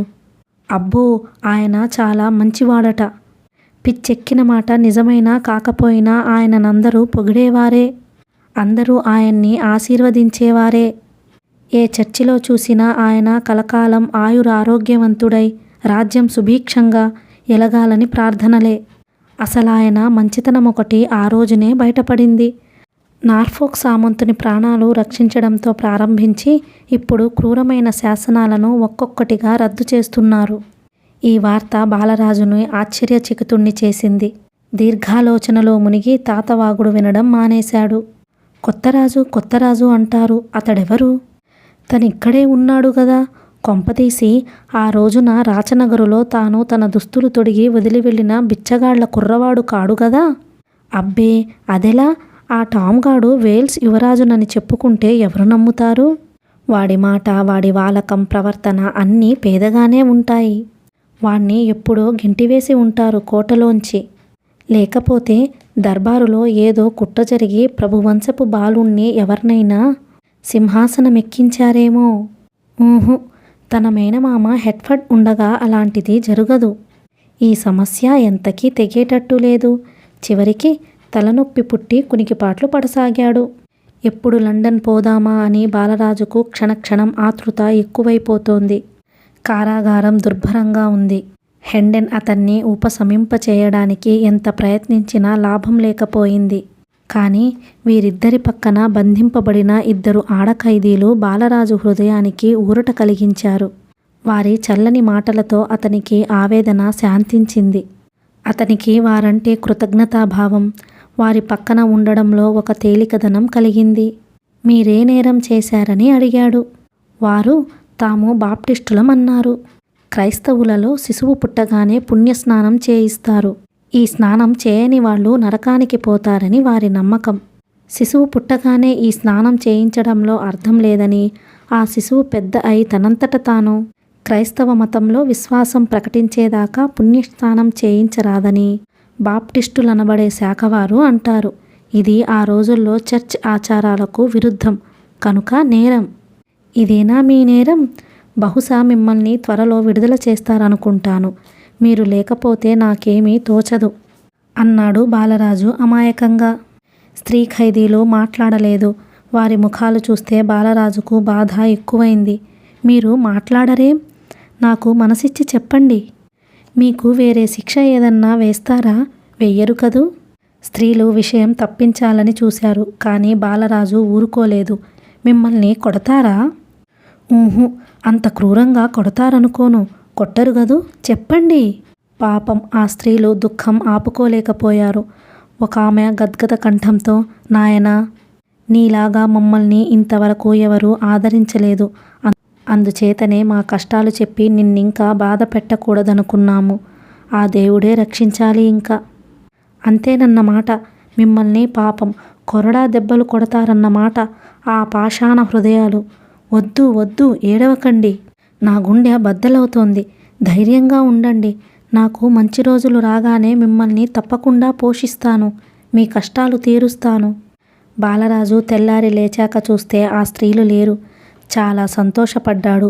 పాపం, వాళ్లను విడిచిపెట్టారు. ఏ శిక్ష లేకుండా వదిలేశారు. కానీ వాళ్ళిక్కడ ఉన్నంతకాలము నా కష్టాలు మరచిపోయాను. ఎంత మంచివాళ్ళో. స్త్రీ ఖైదీలు వెళ్ళిపోతూ జ్ఞాపకార్థం చెరొక రిబ్బను ముక్క వదిలిపెట్టిపోయారు. బాలరాజు ఆ ముక్కలు దాచుకుంటానని, త్వరలో వాళ్ళకి వెతికించి పోషణాభారం వహిస్తానని అన్నాడు. ఇంతలో జైలు అధికారి పోలీసులతో వచ్చి ఖైదీలను జైలు ఆవరణలోకి నడవమన్నాడు. మళ్ళీ నీలాకాశాన్ని చూసేందుకు, మంచి గాలి పీల్చేందుకు అవకాశం కలిగింది గదా అని బాలరాజు సంతోషపడ్డాడు. ఆవరణలో ఖైదీలు ఒకరి పక్క ఒకరు నించున్నారు. వారు ముందుకు తోసుకురాకుండా పొడుగాటి తాడు కట్టబడి ఉన్నది. పోలీసులు విచ్చుకత్తులతో పహారా కాస్తున్నారు. ఇంకా చలిచలిగానే ఉంది. రాత్రి కురిసిన మంచు కరగలేదు. అందుచేత నేలమీద తెల్ల తెల్లగానే ఉంది. ఆవరణ మధ్య 2 గుంజలకు కట్టబడి ఉన్నారు 2 స్త్రీలు. వారిని చూడగానే తన స్నేహితులేనని పోల్చుకున్నాడు బాలరాజు. అరెరే, ఇక్కడే ఉన్నారే వీళ్ళు! పాపం, ఇంత మంచివాళ్లకి కూడా కొరడా దెబ్బలు తప్పలేదు. ఎక్కడో అనాగరిక దేశాల్లో ఇలాంటిది జరిగిందంటే అర్థం ఉంది. కానీ ఇక్కడ ఈ క్రైస్తవ భూమిలో, ఇంగ్లండ్లో ఇంత అన్యాయమైన శిక్ష విధించబడుతుందంటే ఎంత సిగ్గుచేటు! నాకెంత అవమానం! ఒక దేశానికి రాజునై ఉండి కూడా నా స్నేహితుల్ని కాపాడలేకపోతున్నాను. కానీ ఈ దుర్మార్గులను నేను శిక్షించక మానను. నేను తిరిగి రాజునయ్యాక ఈ రోజున వారు కొట్టే ప్రతి ఒక్క దెబ్బకి 100 దెబ్బల చొప్పున కొట్టిస్తాను. ఒక పెద్ద గేటు తెరిచారు. జనం మందలుగా వచ్చి స్త్రీ ఖైదీల చుట్టూ మూగి బాలరాజు కడ్డంగా నించున్నారు. వారి వెనుక ఒక ఫాదరీ వచ్చాడు. అతడు కూడా కనిపించకుండా మనుషులు అడ్డం వచ్చారు. తరువాత ఏవో మాటలు వినిపించాయి. అధికారులు, పోలీసులు అటూ ఇటూ తొందరగా తిరుగుతూ ఏమిటో సన్నాహాలు చేస్తున్నారు. క్రమంగా సందడి తగ్గి నిశ్శబ్దం నెలకొన్నది. అధికారులు ఆజ్ఞ ఇవ్వగానే చుట్టూ మూగిన జనం 2 వరుసలుగా చీలి ప్రక్కన నించున్నారు. బాలరాజుకు ఎదురుగా హృదయ విదారకమైన భయానక దృశ్యం గోచరించింది. స్త్రీలిద్దరికీ చుట్టూ చితి పేర్చబడింది. ఒకడు దానికి నిప్పు అంటిస్తున్నాడు. స్త్రీలు తలలు వంచి చేతులతో ముఖాలు కప్పుకున్నారు. అగ్ని జాజ్వాల్యంగా మండుతోంది. టపటపలాడుతూ కట్టెలు తగలబడుతున్నాయి. ఆ ప్రదేశమంతా ధూమావృతమైంది. ఫాదరి అరచేతులు పైకెత్తి ప్రార్థించసాగాడు. ఇంతలో 2 బాలికలు గేట్లో నుంచి దూసుకొని వచ్చారు. వారి ఆక్రందన వినసఖ్యం కాకుండా ఉంది. సరాసరి వెళ్ళి చితి మధ్య ఉన్న స్త్రీలను కౌగిలించుకున్నారు. పోలీసులు వాళ్లను యువతలకు లాగేసి గట్టిగా పట్టుకున్నారు. కానీ ఒక బాలిక విడిపించుకొని రివ్వున పోయి తన తల్లిని కౌగిలించుకున్నది. తను కూడా తల్లితో పాటు తగలబడిపోతానన్నది. మళ్ళీ ఆ పిల్లని యువతలకి లాగారు. లాగడంలో ఆమె గౌను కొంచెం అంటుకుంది. ఆ భాగం గబుక్కున లాగేసి విసిరేశారు. ఇంతలో బాలికల రోదన ధ్వనిని మించిన కేకలు వినపడ్డాయి. అవి తగలబడుతున్న 2 స్త్రీల హాహాకారాలు. వారి దుస్తులు గుప్పున అంటుకున్నాయి. వర్ణించడానికి సఖ్యం కాని ఆ దుర్మరణ దృశ్యం చూడలేక బాలరాజు కళ్ళు మూసుకొని చతికలబడ్డాడు. ఆ రోజున జైల్లోకి కొత్త ఖైదీలు వచ్చారు. వీరిని దేశంలోనే వివిధ కేంద్రాలకు పంపించడానికి ముందు తాత్కాలికంగా ఇక్కడకు తీసుకువచ్చారు. బాలరాజు అందరినీ పరిచయం చేసుకున్నాడు. ముందు తను రాజ్యపాలన చేయబోతున్నాడు కనుక సామాన్య ప్రజల కష్టసుఖాల్ని తెలుసుకొని ఉండడం మంచిదని అతని ఆలోచన. ఒక్కొక్కరి కథ వింటుంటే అతడు నిలువునా కోపంతో నిస్సహాయతతో దహించుకుపోయేవాడు. ఖైదీలలో ఒక ఆమె గజమో 2 గజాలో గుడ్డ దొంగిలించింది. దానికై ఆమెకు ఉరిశిక్ష వేశారు. మరొకడు ఎవరిదో గుర్రాన్ని దొంగిలించాడని అన్యాయంగా నేరం మోపారు. అది రుజువు కాలేదు. విడిచిపెట్టారు. కోర్టు దాటగానే అతడు రాజుగారి అరణ్యంలో లేడిని చంపాడని నేరం మోపారు. ఇది రుజువైంది. ఫలితం ఉరిశిక్ష. ఇంకొకడున్నాడు. అతడికి ఎక్కడో ఒక కోడి పెట్టె దొరికింది. అది ఎవరిదో తెలియకపోయినా దొంగతనం మోపి మరణశిక్ష వేశారు. బాలరాజు ఈ అన్యాయాలన్నీ విని నిస్సహాయంగా చేతులు పిసుక్కోవడం, జైలు కటకటాలు విరిచేయాలని వ్యర్థ ప్రయత్నాలు చేయడం తప్ప ఇంకేమీ చెయ్యలేకపోయాడు. ఎలాగైనా పారిపోవాలని వెస్ట్ మినిస్టర్ చేరుకుని రాజదండం ధరించి ఆ భాగ్యుల ప్రాణాలను రక్షించాలని అనుకున్నాడు. ఈ మాటే హెండెన్తో కూడా అన్నాడు. అతడు నిట్టూర్పులు విడిచి, అయ్యో, నా మిత్రుడికి పిచ్చి అంతకంతకు ముదురుతోంది, కానీ తగ్గడం లేదు అనుకున్నాడు. ఖైదీలలో ఒక వృద్ధుడున్నాడు. అతడు లాయరు. 3 ఏళ్ల కిందట ఉన్నత న్యాయాధికారి లార్డ్ ఛాన్సలర్ చేసే అన్యాయాలను బయటపెడుతూ ఒక పత్రం ప్రకటించాడు ఈ లాయరు. అందుచేత అతని చెవులు కొద్దిగా కోసేశారు. వృత్తి నుంచి తొలగించారు. 3000 పౌండ్లు జరిమానా వేశారు. యావజ్జీవ శిక్ష వేశారు. జైలులో ఉంటూనే అతడు మళ్ళీ ఇంకో పత్రం రాశాడు. ఈసారి అతని చెవులు మొదలంటూ నరికేస్తారు, చెంపలు కాలుస్తారు, 5000 పౌండ్ల జరిమానా వసూలు చేస్తారు. బాలరాజుకు తన కథంతా చెప్పి లాయరు తన జుట్టు తొలగించి తొడిమల్లాగా వేలాడుతున్న చెవులు చూపించాడు. బాలరాజు ఆగ్రహవేశుడై అన్నాడు. నన్నెవ్వరూ నమ్మరు, నువ్వు కూడా నమ్మవు. కానీ నేను శపథం చేస్తున్నాను, నెల రోజుల్లోగా నిన్ను విడుదల చేస్తాను. అంతేకాదు, నిన్ను అవమానించిన చట్టాలను, ఇంగ్లండ్కు మాయని మచ్చను తెచ్చిపెట్టిన ఈ క్రూర శాసనాలను సమూలంగా నాశనం చేస్తాను. ఖైదులో పని పాట లేకుండా సోమరిగా కూర్చోవడం మైల్స్ హెండెన్కు దుర్భరంగా ఉంది. చివరికి అతన్ని విచారణ చేసే దినం వచ్చింది. మళ్ళీ ఖైదులో కూలదోయకుండా ఉంటే ఏ ఇతర కఠిన శిక్షనైనా అనుభవించడానికి అతడు సిద్ధంగా ఉన్నాడు. కానీ జడ్జి ఇచ్చిన తీర్పుతో అతనికి ఒళ్ళు మండింది. అతడిని దేశదిమ్మరిగా నిర్ణయించారు. దేశదిమ్మరి అయినందుకు, హెండెన్ హాల్ అధిపతిని అవమానించినందుకు అతనికి 2 గంటల సేపు గుదిబండ వేశారు. హెండెన్ హాలుకు, జమీందారీకు అతడు వారసుడనే వాదనను జడ్జిగారు ఖండించలేదు సరిగదా. తన తీర్పులో ఎక్కడా ఉటంకించనైనా లేదు. ఇంతకంటే పరాభవమేమి కావాలి మైల్స్ హెండెన్కు? గుదిబండ వద్దకు మైల్స్ను తీసుకుపోయారు. దోవలో అతడు పోలీసులను ఎంతైనా ఎదిరించాడు. కానీ లాభం లేకపోయింది. అడపాదడపా గుద్దులు మాత్రం తిన్నాడు. బాలరాజు దేశదిమ్మరితో సహవాసం చేసినందుకు అతనికి కూడా బండకొయ్య వేసేవారే. కానీ అతని పసితనం చూసి దయతలిచి వదిలిపెట్టారు. గుదిబండ చుట్టూ గుంపులు మూగి ఉండడం వలన మైల్స్ను చూడడానికి బాలరాజుకు సందు చిక్కలేదు. చివరికెలాగో మనుషుల సందు నుంచి దోవ చేసుకుని దగ్గరికి వెళ్ళాడు. సమీపం నుంచి చూసిందాకా అతనికి గుదిబండ అంటే ఏమిటో అర్థం కాలేదు. పాపం మైల్స్ హెండెన్ మీద సర్ హ్యూ సేవకులు, ఇతర భక్తులు ఉమ్ములేయడం, నోటికొచ్చినట్టు తిట్టడం సాగిస్తున్నారు. తన అంగరక్షకుడికి జరుగుతున్న అవమానం చూసి సహించలేకపోయాడు బాలరాజు. క్రమంగా అతనిలో క్రోధం గట్లు తెంచుకొని ప్రవహించసాగింది. ఇంతలో వెనక నుంచి కుళ్ళిపోయిన కోడిగుడ్డొకటి రివ్వున వచ్చి మైల్స్ హెండెన్ ముఖానికి కొట్టుకుంది. గుడ్డు పగిలి ముఖమంతా సొన కారుతున్నది. తుడుచుకుందామని మైల్స్ ఎంత గుంజుకున్నా చేతులు ఊడి రాలేదు. అందరూ ఈ వినోద దృశ్యం చూసి చప్పట్లు కొట్టారు. బాలరాజు కోపంతో ఊగిపోతూ గర్జించాడు. అతడు నా సేవకుడు, విడిచిపెట్టండి, లేకపోతే మిమ్మల్ని నాశనం చేస్తాను పందుల్లారా. నేను ఇంగ్లండు. ష్, ఊరుకోండి మీరు. ఈ రోజులు మనవి కావన్నమాట గుర్తుంచుకోండి అని మైల్స్ హెండెన్ బాలరాజు మాట కడ్డం వచ్చాడు. అధికారి కేసి తిరిగి, ఆ అబ్బాయి పిచ్చివాడు, అతన్ని లక్ష్య పెట్టకండి అన్నాడు. నువ్వు నాకేం సలహానివ్వనక్కర్లేదు. ఈ కుర్రగాడిద సంగతి నేను చూసుకోగలను. వాడికి మెదడు కాస్త మరమ్మత్తు చెయ్యాలి అంటూ అధికారి ఒక పోలీసును ఆజ్ఞాపించాడు. ఆ పిచ్చాడికి 2-3 కొరడా దెబ్బలు తగిలించు, దెబ్బకి దెయ్యం వదలాలి. మైల్స్కు వేయబడిన శిక్ష కళ్ళారా చూసి ధన్యుడు కావాలనే పవిత్ర ఆశయంతో సర్ హ్యూ అప్పుడే గుర్రం మీద వచ్చి ఒక ఎత్తైన ప్రదేశంలో నించున్నాడు. బాలరాజు మీద అతనికి అకస్మాత్తుగా ప్రేమ పుట్టుకొచ్చి ఇలా సిఫార్సు చేశాడు. ఆహాహా, దెయ్యం పూర్తిగా వదలాలంటే కనీసం 1 డజను దెబ్బలైనా తగలాలి. బాలరాజును రెక్కలు విరిచి పట్టుకున్నారు. ఇంగ్లండు సార్వభౌముడైన తనకు జరగబోయే అవమానానికి అతడు కొయ్యబారిపోయాడు. గింజుకోనైనా లేదు. అలాగే వెర్రిచూపులు చూస్తున్నాడు. ఇంగ్లీషు చరిత్రకే కళంకం ఆపాదించే సంఘటన జరగబోతున్నది. ఏమిటి చెయ్యడం ఈ నిమిషంలో? క్షణాలు దొర్లిపోతున్నవి. ఎంత ఆలోచించినా మార్గాంతరం కనిపించడం లేదు. దెబ్బలు తినడమా, లేక క్షమించమని ప్రాధేయపడడమా? అది సమస్య. తాను రాచబిడ్డ. ఆత్మాభిమానం, పౌరుషం చంపుకొని ఏ రాచబిడ్డ క్షమించమని ప్రార్థించగలడు? తన తండ్రికి, తన వంశానికి అది కళంకం కాదు. తను దెబ్బలైనా తింటాడు గాని క్షమాపణ కోరడు. ఈలోగా మైల్స్ హెండెన్ ఈ సమస్యను మరొక విధంగా పరిష్కరిస్తున్నాడు. అతన్ని వదిలేయండి అని అరిచాడు. మీకు హృదయం లేదు, జాలి లేదు. ఆ పసివాణ్ణి, అర్భకుణ్ణి కొట్టడానికి మీకు చేతులెలా వస్తాయి? వదిలేయండి. నేను తింటాను అతని దెబ్బలు. భలే చక్కని ఆలోచన, నాకింతవరకు తట్టనేలేదు సుమా అన్నాడు సర్ హ్యూ విషపు నవ్వు నవ్వుతూ.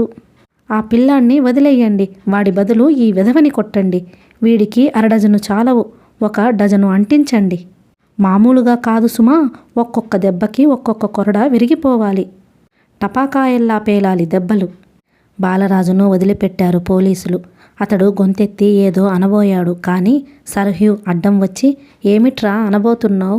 నువ్వు మాట్లాడే ప్రతి మాటకి 6 దెబ్బల చొప్పున అతగాడికి ముట్ట చెబుతాం, తెలిసిందా అని బెదిరించాడు. మైల్స్ను గుదిబండ నుంచి తొలగించారు. చొక్కా ఊడదీశారు. వివస్త్రమైన వీపు మీద కొరడా చెళ్ళుమని మోగింది. ఆ దృశ్యం చూడలేక బాలరాజు ముఖం త్రిప్పుకున్నాడు. కన్నీళ్లు కపోలాల మీద కాలువలు కట్టాయి. ఓ స్నేహితుడా, అవ్యాజబంధు, సాహసుడా, నీ మేలు మరువలేను. నా కోసం ఈ రోజున నువ్వు చేసిన ఈ అసమాన త్యాగం నా ఆఖరి గడియ వరకు జ్ఞాపకం ఉంచుకుంటాను. నీ రాజును నువ్వు గాయాల నుంచి, బహుశా అకాల మృత్యువు నుంచి కూడానేమో రక్షించావు. అన్నిటికంటే ఎక్కువ నన్ను ఘోర పరాభవం నుంచి రక్షించావు. మిత్రమా, కృతజ్ఞుణ్ణి ఈ విధంగా తలపోస్తూ బాలరాజు కన్నీరు కారుస్తున్నాడు. 12 దెబ్బలు పూర్తయ్యేసరికి 12 యుగాలైనట్లనిపించింది మైల్స్ హెండెన్కు. ఉలకలేదు, పలకలేదు. అమ్మా అనే నిట్టూర్పు అయినా విడవలేదు. నిజమైన యోధిని వలె, సైనికుని వలె సహించాడు తీవ్రక శాఖాతాలను. అతడంత ధైర్యంగా బాధను ఓర్చుకోగలగడం, ఒక బాలకుని కోసం అంత గొప్ప త్యాగం చేయడం చూసి ప్రేక్షకుల మనస్సులు విస్మయంతో, గౌరవభావంతో నిండిపోయాయి. మైల్స్ను తిరిగి గుదిబండలో బంధించినప్పుడు వారి ప్రవర్తనలో గొప్ప మార్పు కలిగింది.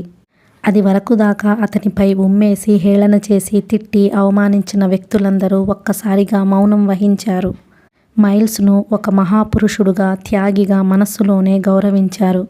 బాలరాజు మైల్స్ను సమీపించి హీనస్వరంతో అన్నాడు, మిత్రుడా, నిన్ను గౌరవించడానికి చక్రవర్తులకు కూడా శక్తి లేదు. నువ్వు కాలు మోపిన శిఖరాలను ఏ మానవుడు చేరలేడు. నువ్వు త్యాగివి.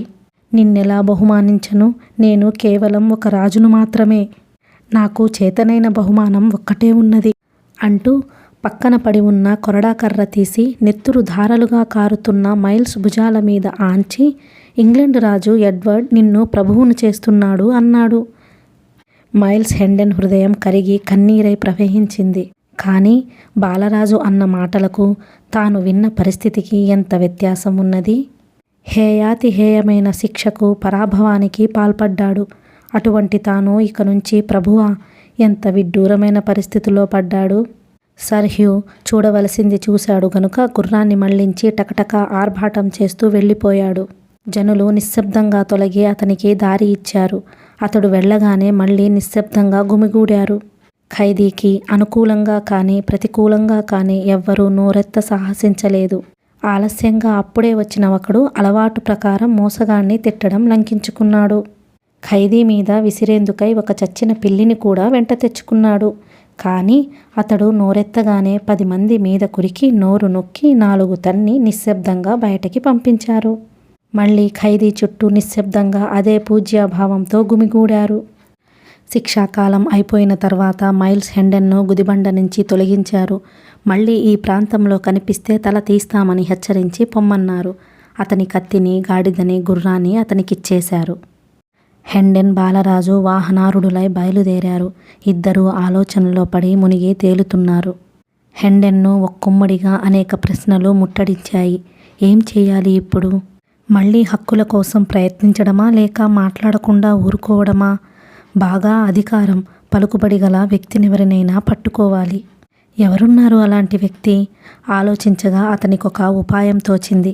దానివల్ల లాభం ఉంటుందని అతనికి నమ్మకం కలగలేదు. కానీ ఏదో ఒక ప్రయత్నం చెయ్యాలిగా. అతనికి వృద్ధ సేవకుడు ఆండ్రూస్ చెప్పిన మాటలు జ్ఞాపకం వచ్చాయి. కొత్తరాజు చాలా మంచివాడట, దీనులయుడ, నిస్సహాయులయుడ, ఆయన కరుణ అపారమట. అటువంటప్పుడు సరాసరి లండన్ వెళ్ళి మహారాజును దర్శించి తనకు జరిగిన అన్యాయం మనవి చేసుకోవడం మంచిది కదూ? మంచిదే, కానీ తన వేషం, వాలకం చూసి కోటలోకి అడుగు పెట్టనిస్తారా? అదో పెద్ద సమస్య కాదులే. అందాకా వచ్చినప్పుడు ఏదో ఆలోచించుకోవచ్చు. దాని విషయం తర్వాత చూసుకోవచ్చు. అంతే, ముందు లండన్ చేరుకోవాలి. బహుశా తన తండ్రికి బాల్యమిత్రుడైన సర్ హ్యాంఫ్రీ రాజుగారి భోజనశాలకు, అశ్వశాలకు ప్రధానాధికారి. ఆయనకు కోటలో పలుకుబడి కావలసినంత ఉంది. ముందు ఆయన్ని కలుసుకోవాలి. ఈ ఆలోచనలతో తనకొక నిర్దిష్ట కార్యక్రమం దొరకడంతో మైల్స్ హెండెన్కు ఇందాకటి నిరుత్సాహం, అవమానభారం చేతితో తీసేసినట్టు మాయమయ్యాయి. ఆలోచన తరంగాల్లో నుంచి తెప్పరిల్లి చుట్టూ చూశాడు. స్వగ్రామం విడిచి చాలా దూరం వచ్చారు. బాలరాజు తల వంచుకొని ఏదో ఆలోచనలో ఉన్నట్టు పరధ్యానంగా ఉన్నాడు. హెండెన్కు మళ్ళీ ఇలా అనిపించింది. ఈ బాలుడిది లండన్ నగరమే. అక్కడ పుట్టినప్పటి నుంచి కష్టాలు తప్ప మరేమీ ఎరుగడు. అక్కడ ఇతన్ని ఆదరించేవారెవ్వరూ లేరు. అటువంటి శత్రు ప్రదేశానికి రావడానికి ఇతడు ఉత్సహిస్తాడా? నేను రానంటే ఏం చెయ్యాలి? అయినా అడిగి చూద్దామని హెండెన్ బాలరాజును సమీపించి అన్నాడు. మనం ఎక్కడికి వెడుతున్నామో అడగడం మర్చిపోయాను. తమ సెలవు ఏమిటి ప్రభూ? లండన్ లండన్ అని మళ్ళీ ఆలోచనలో పడ్డాడు బాలరాజు. హెండెన్ మారు మాట లేకుండా తిరిగి ప్రయాణం సాగించాడు. బాలరాజు సమాధానం విని చాలా ఆశ్చర్యపడ్డాడు. అతడు తనంతట తానే లండన్ వెడదామంటాడని అనుకోలేదు. మొత్తానికి ప్రయాణం ఏ అడ్డంకి అపాయం లేకుండా సజావుగానే సాగిపోయింది. కానీ ఆఖరులో ఒకటి జరిగింది. అది ఫిబ్రవరి 19వ తేదీ రాత్రి. దాదాపు 10 గంటల సమయం. మిత్రులు లండన్ వంతెన మీద అడుగుపెట్టారు. అక్కడి కోలాహలం చెప్పడానికి సఖ్యం కాకుండా ఉంది. కొన్ని వందల మంది జనం తాగి తందనాలాడుతున్నారు. ప్రతి వాడి చేతిలోనూ సారా పాత్ర ఉన్నది. చిందులు తొక్కుతూ పాటలు పాడుతూ హుర్రా హుర్రా అని అరుస్తూ ఎంతైనా గందరగోళం చేస్తున్నారు. వంతెన పార్శ్యాల్లో అక్కడక్కడ కొన్ని విగ్రహాలున్నాయి. 8వ హెన్రీ ఎక్కడెక్కడి నుంచో మంచి మంచి విగ్రహాలు సంపాదించి నగరంలో ముఖ్య స్థలాల్లో ప్రతిష్ఠించేవాడు. నగరాన్ని సర్వాంగ సుందరంగా ఉంచడానికి ఆయన చాలా శ్రమ తీసుకున్నాడు. లండన్ వంతెన మీద కూడా చక్కని శిల్ప నైపుణ్యం గల విగ్రహాలు కొన్ని ప్రతిష్ఠించాడు. ఆ విగ్రహాల్లో ఒకదాని తలను ఒంటిమీద స్పృహలేని ఒక తాగుబోతు చేతికర్రతో ఎగరగొట్టాడు. హెన్రీ చనిపోయి 3 వారాలే అయింది. అప్పుడే ఆయనను, ఆయన చేసిన పనులను ప్రజలు నిర్లక్ష్యం చేస్తున్నారు. ఆ తల ఎగిరి వచ్చి హెండెన్ చేతికి కొట్టుకుంది. తరువాత బడా బడా దొర్లుతూ రాయి ఆగింది. దానిమీద ఒకడు చూడకుండా కాలు వేసి జారి మరొకడిని ఢీకొట్టాడు. వాడు పోయి ఇంకొకడిని ఢీడిక్కీలు కొట్టాడు. ఇదంతా చివరికి గలాటాగా పరిణమించింది. ఆ మర్నాడే పట్టాభిషేకం.